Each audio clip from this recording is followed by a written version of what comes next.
If you want to rank on Google these days, you've really got to stand out. But how do you do that? Well, there's a tactic that people are using today to get their business to stand out, and I think you're going to love it. So in this video, we're going to look at what that tactic is, some examples of how it's blowing up all over Google, and 4 ways that can make your profile harness the power of this tactic. But first, why is begging Google the wrong approach? Well, have you ever heard the expression feast or famine? It's a situation many businesses face, particularly through the annual cycle. But there are smarter ways to handle this. When I work with clients, I find solutions with them to overcome this issue. So for example, if you do air conditioning, then you may consider doing heating, air conditioning in the summer, heating in the winter, and HVAC has become a massive area that people are going into, highly competitive. But here's the issue, too many businesses rely on Google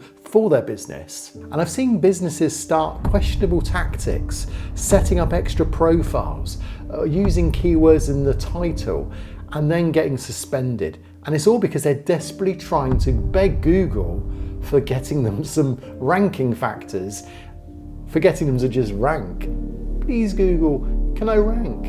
And it is alarming that Google's got so much control over these businesses. But if you're stuck in that type of mindset, then you do need to shift your focus. And instead of trying to please Google, look at who you should be trying to please. It's your customers. It's the ones paying your wages. It's the ones that are buying from you.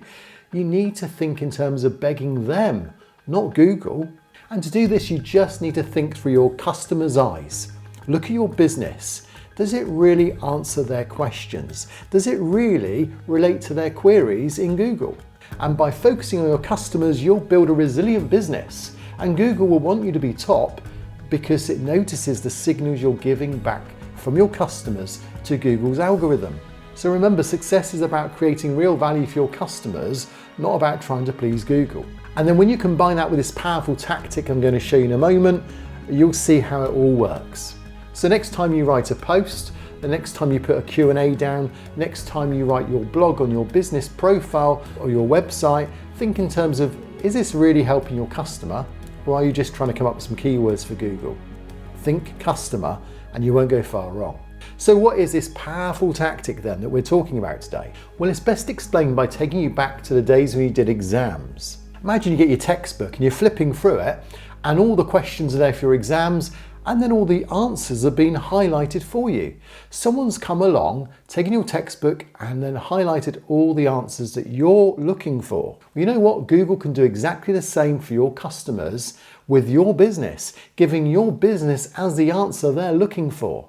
Almost like Google's highlighted it to show them this is the business that you're looking for, this is the one to pick. Now, there are quite a few examples of how this is working everywhere and blowing businesses up. So I'll show you those things in a moment. But let me just show you first of all this highlighting in action. So let's say a potential client is searching on Google for a business. Let's say they're looking for an experienced web designer. So just not looking just for a local web designer, they want an experienced one. So the answer to the customer is experienced. They need that to be highlighted. So what does Google do? Well, it takes that very key point, it goes to the web designers and finds those that are experienced. And it then highlights, or it makes it bold, so it stands out. And it uses this, and it's known as a justification, a local justification. And this means for the customer, it's a lot easier then to see which of the businesses that are ranking as web designers are experienced ones. And so if you can get your business to have these bold words showing up, you're going to stand out. And it's going to be easier for then the business to be picked when a customer searches for these particular types of keywords. And there's examples of it working all over Google. If you just do a search but put in a particular word, so if you put experienced, if you put perhaps a trustworthy one, if you put an authoritative one, those types of words are being picked up by Google. And Google realizes that that's helpful and an important factor. And there are actually 4 different ways to do this, which we'll come on to in a moment. So to understand the psychology of this, here's example A and here's example B. Which one of these businesses would you choose if you were looking for an expert? Well, it's probably obvious, isn't it? But it's fair to say they're not directly a ranking factor. So how does it work then? Well, it enhances your credibility and it also enhances your visibility. And then if customers then go to your business that gives a ranking factor back through a signal.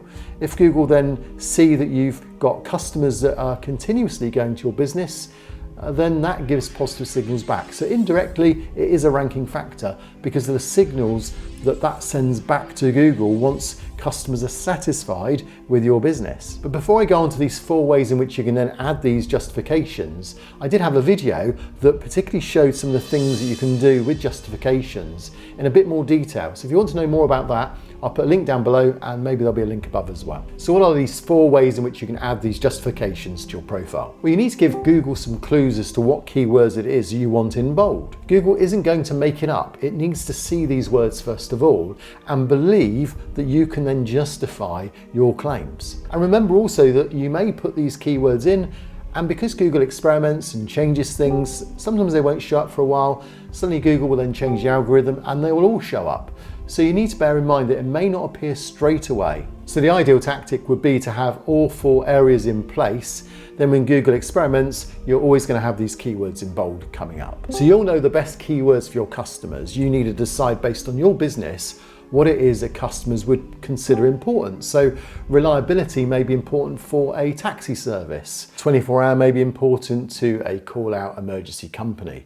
The point is, if you don't mention these things, then Google won't highlight them. And the most important way to do this, so number 1, is to optimize your website with these keywords. So Google spiders your website as well. So when it goes to your business profile, if it sees that it relates on your profile to what's already established on your website, the two can marry up, and Google will then be confident that when it suggests your business, it knows that the website also reflects those keywords. So first of all, the keywords you use on your website is going to have a big impact on these words, these justifications. And you'll see that it often says website mentions.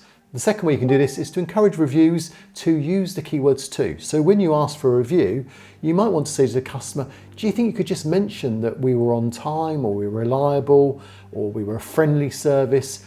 And those keywords also get picked up, and you'll sometimes see them, the justification says, customers mention this, or mentions a review said these things. The third area is you can actually have post justifications. So when you write a post on your Google Business Profile or produce an offer, then you can just mention again keywords, particularly in the title. And Google sometimes may just say that there was a post that mentioned this. That one seems to be a bit rarer. And the fourth area is just keeping your business up to date, making sure your hours reflected correctly, you're established your business in the right year. All those types of extra little details about the business, Google can call on those information, that information there, and use that to justify it for the keywords it uses.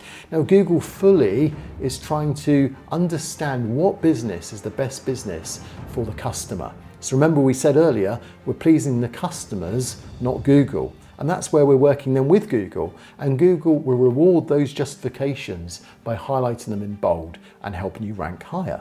And these justifications make a real difference to your business. It acts as an endorsement, it's a validation to the fact you are the right business for that customer. But you know, for most businesses, that won't be enough to get totally to the top of your rankings. And so many people ask me, why do poor businesses seem to rank ahead of me? Well, this video answers all those questions and gives you some things to look out for that are going to help you rank even higher in addition to those justifications. So have a look at this next video. I'll see you there.